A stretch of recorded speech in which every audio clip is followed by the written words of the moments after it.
encore une fois, il y a beaucoup de calculs qui nous attendent ici. Commençons par le trapèze.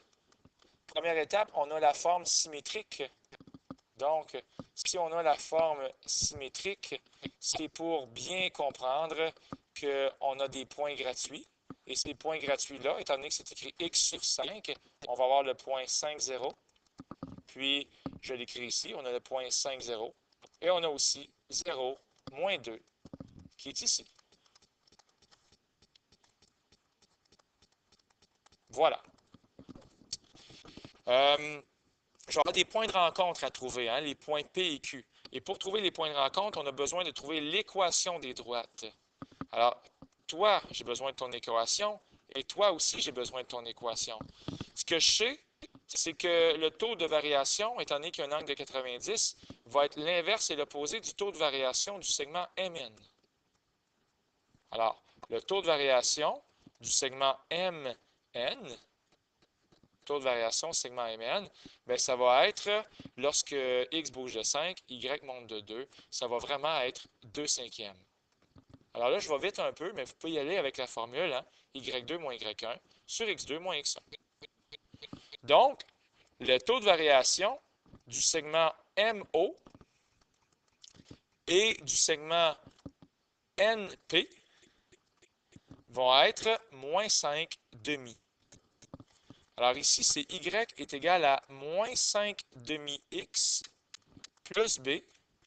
Puis même chose ici, Y est égal à moins 5 demi X plus quelque chose. Quatrième étape, pour trouver NP, ce que je vais faire, c'est remplacer par les coordonnées d'un point. Je connais 0 et moins 2. Alors, je remplace Y par moins 2. Mon taux de variation, c'est moins 5 demi. Et mon X, c'est 0. Bien, finalement, je suis en train de perdre un peu mon temps. Dans ce cas-là, c'est clair que l'ordonnée à l'origine, ça va être moins 2. Donc, la règle, c'est Y est égal à moins 5 demi-X moins 2. Alors, on l'a clairement dans le dessin. Ça ne mérite même pas une étape. Ce ne sera pas le même cadeau pour l'autre. Pour MO, ça par exemple, ça va être différent. Pour MO, reprenons-nous. Pour MO, ben c'est parti. Y est égal à moins 5 demi-x plus b. Je remplace Y par 0. Et je remplace X par 5. Alors, rapidement, on va trouver que B est égal à 12,5. Comme ça. OK? Donc, la règle, c'est Y est égal à moins 5 demi-X plus 12,5 ou si tu préfères, 25 demi. Alors là, on est vraiment en voiture. On a toutes les règles, même la règle du segment PO. D'ailleurs, c'est là que je m'en viens à l'étape numéro 5. Ici, ici. On va trouver les points P et les points O. Le point P et le point O. Donc, commençons par le point P. Le point P, pour le trouver, mettant en vedette celle-là ici, sous forme générale, 3x plus 7y plus 43 égale 0. Et mettant en vedette, pour le point P, celle-là ici, y est égal à moins 5 demi-x moins 2. Je vais la mettre en jaune, ici, comme ça. Donc, y est égal à moins 5 demi-x moins 2. C'est l'heure de la substitution. À la place d'écrire y dans cette règle-là, je vais écrire moins 5 demi-x moins 2. Donc, ça va faire 3x plus 7 fois moins 5 demi-x moins 2, comme ça, plus 43 égale 0.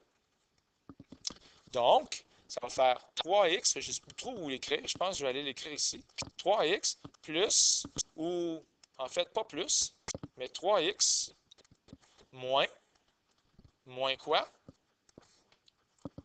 On se reprend. Moins 7 fois 5, 35, divisé par 2, 17,5. 17,5x moins 14 plus 43 égale 0. Alors, si on fait un peu de minage là-dedans, J'écris pas très bien. Des fois, ça me fait perdre un petit peu de temps. Si je fais un peu de ménage, ça va donner 14,5 de ce côté-là. Puis de l'autre côté, ça va donner 43 moins 14, ça va donner 29. Oui, x va donner 2. Oui, ah ouais. Alors ça va donner 2, puis ça va donner pour le y, après quelques calculs, ça va donner moins 5 fois 2, moins 5, moins 2, ça va donner moins 7. Puis vous pouvez l'essayer dans chacune des équations, mais moi je vous dis que ça fait 2, moins 7. Comme ça. Donc 2, moins 7. Je peux l'essayer aussi dans cette équation-là. 3 fois x, 3 fois 2, plus 7 fois moins 7, plus 43, ça fait bien 0. On va faire un peu de ménage. On s'en va maintenant, pas pour le point P, mais pour... Parce que ça ici, je ne veux pas l'effacer, la règle qui est ici. D'ailleurs, je vais en avoir besoin maintenant. Pour le point O, alors pour le point O, c'est de celle-là dont j'ai besoin maintenant. Donc, y est égal à moins 5 demi x plus 12,5. Et aussi, encore une fois, la même règle. 3x plus 7y plus 43 égale 0. Alors, je vais faire du ménage. J'efface ça ici. Je peux même effacer ça. Je vais même effacer ça, ça, ça, ça. Finalement, on réalise que ce qui est important, ce sont les points de rencontre. Alors, je remplace y par moins 5 demi-x plus 12,5. Ça fait 3x plus 7 fois moins 5 demi-x plus 12,5. Et je vais manquer de place, plus 43 égale 0. Donc, 3x moins 17,5x plus 7 fois 12,5. J'abandonne, je prends ma calculatrice. 87,5 plus 43 égale 0. Ça va faire, tiens, moins 14,5x plus 87,5 plus 43. Je vais m'en sortir, plus 130,5. Ça va donner finalement un x de 9 égale 0. Alors, au bout de quelques calculs, on va trouver x égale 9. Puis, finalement, moins 5 demi fois 9 plus 12,5, ça va donner moins 10. On peut vérifier dans chacune équation que ça fonctionne. C'est déjà fait pour moi. Alors, une fois qu'on a tous les points de rencontre, tout ce qu'on a à faire, c'est de calculer les distances. Je crois que je suis peut-être rendu à l'étape numéro 6. La mesure du segment, excusez, je vais l'écrire avec un M minuscule. Donc, la mesure du segment MN, voilà, ça devrait donner je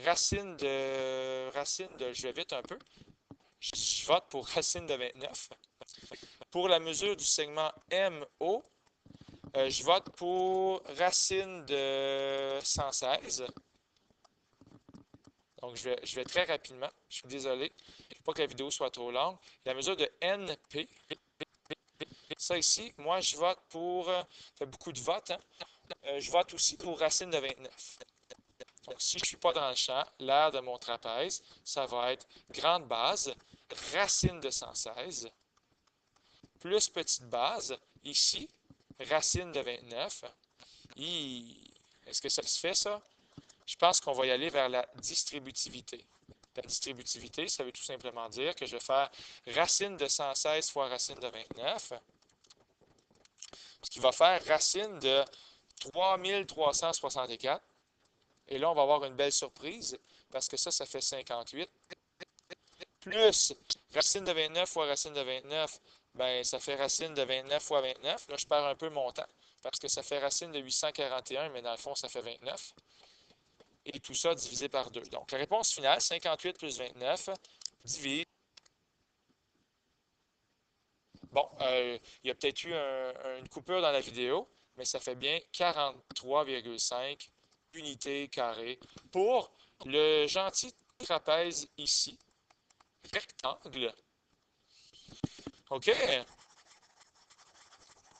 Pour l'autre, ben moi, je vous invite à dessiner la hauteur de votre triangle parce qu'on dit de le faire sans la formule de Héron. Alors, la hauteur du triangle, elle est ici, comme ça, et elle arrive à 90 degrés. Donc, je vous invite à écrire le point H là. Lui, il s'appelle H. Alors oui, c'est possible de trouver les coordonnées du point H.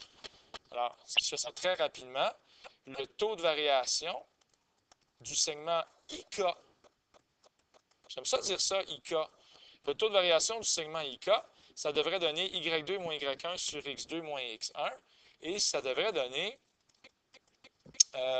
0 moins 15, ce qui va donner 15, sur 12 moins 16, moins 4. Donc, 15 sur moins 4, c'est pas très joli, ou moins 15 quarts si tu préfères. Ça veut donc dire que la règle pour IK, comme ça, c'est Y est égal à moins 15 quarts X plus quelque chose. Ouais, j'ai besoin de trouver sa règle au complet, parce qu'après ça, je vais avoir besoin de faire la comparaison pour trouver les coordonnées de l'étoile. Comme ça. Alors, je vais remplacer par Y par 0, puis X par 12. Voilà, c'est fait. Plus quelque chose. Donc, moins 15 fois 12, moins 15 fois 12 divisé par 4, ça va donner un B de 45. OK? Alors, après quelques calculs, on va voir la règle Y. Toi, là, toi ici, c'est Y est égal à moins 15 quarts X plus 45. C'est bien, n'est-ce pas? On poursuit. Étant donné que le taux de variation, c'est moins 15 quarts pour IK, bien, le taux de variation pour ça, je suis rendu à ma troisième étape déjà, parce que la deuxième, c'était de trouver la règle qui est ici, deuxième étape. Bien, le taux de variation de HJ qui est ici, ça va être l'inverse et l'opposé, ce qui va donner 4 quinzièmes. Alors, quatrième étape, si je veux trouver la règle pour le segment HJ, ça va être Y est égal à 4 quinzièmes X plus B. On va remplacer par moins 2, voilà, et par 18. Comme ça. Donc, 4 fois 18 divisé par 15, OK, moins 2, je calcule un petit peu dans ma tête, mais surtout dans ma calculatrice, ça fait moins 6,8. Donc, B est égal à moins 6,8. Et donc, la règle, c'est Y est égal à 4 quinzièmes X moins 6,8. On achève. On a maintenant fait tout ça. On a les règles. Je pense que je vais effacer tout ça. Puis, on est rendu à la cinquième étape. On va trouver le point H. Alors, le point H, en faisant la comparaison, moins 15 quarts X plus 45 égale 4 quinzièmes X moins 6,8. Ce n'est pas des très, très, très beaux nombres. Je vais faire fois 60. Je ne sais pas dans quoi je m'embarque, mais je l'essaye. Fois 60, fois 60, fois 60 et fois 60. Alors ici, on va avoir moins 15 fois 60 divisé par 4, ce qui fait moins 225x, plus 45 fois 60, 2700. De l'autre côté du égal, 4 fois, ici, ça va donner 16x. Et finalement, moins 6,8 fois 60, moins 408. Comme ça. OK. Je fais toujours mes calculs silencieusement. On va avoir ici 241x.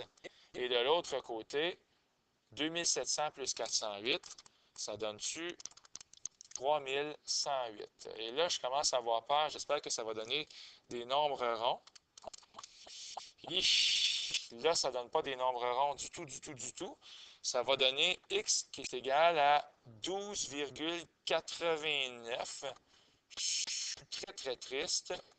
Comme ça. C'est à peu près. Je pense que je vais faire store et je l'ai rentré dans ma calculatrice. Pour ce qui est de trouver le y, ben, je vais tout simplement remplacer dans la règle et je vais m'assurer que c'est la bonne chose. Je vais le remplacer dans chaque règle. Dans la première règle, je trouve moins 3,36. ici, dans cette règle-là, là, j'ai trouvé moins 3,36. Et dans l'autre règle, j'ai aussi la même chose. Wow, je suis vraiment très, très content parce que ça donne la même réponse. Et je vais faire store Y. Voilà. Donc, j'ai vraiment mon point H qui est 12,896 et moins 3,36 pour les coordonnées du point H. Donc, finalement, je vais pouvoir trouver l'aire de mon triangle. Je serais vraiment mort de rire si ça donnait des nombres ronds. J'espère que oui. Alors, pour trouver l'aire de mon triangle, on va trouver la mesure de IK.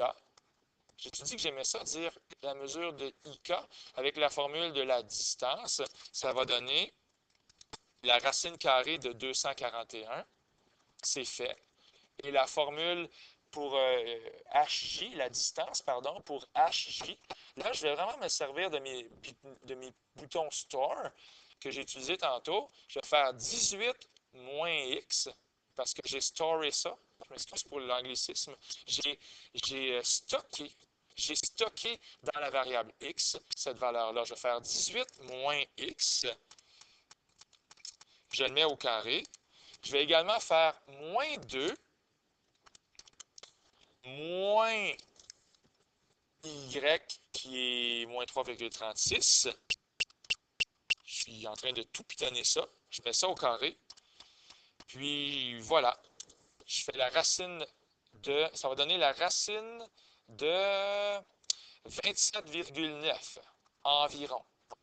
Je dis bien environ. OK?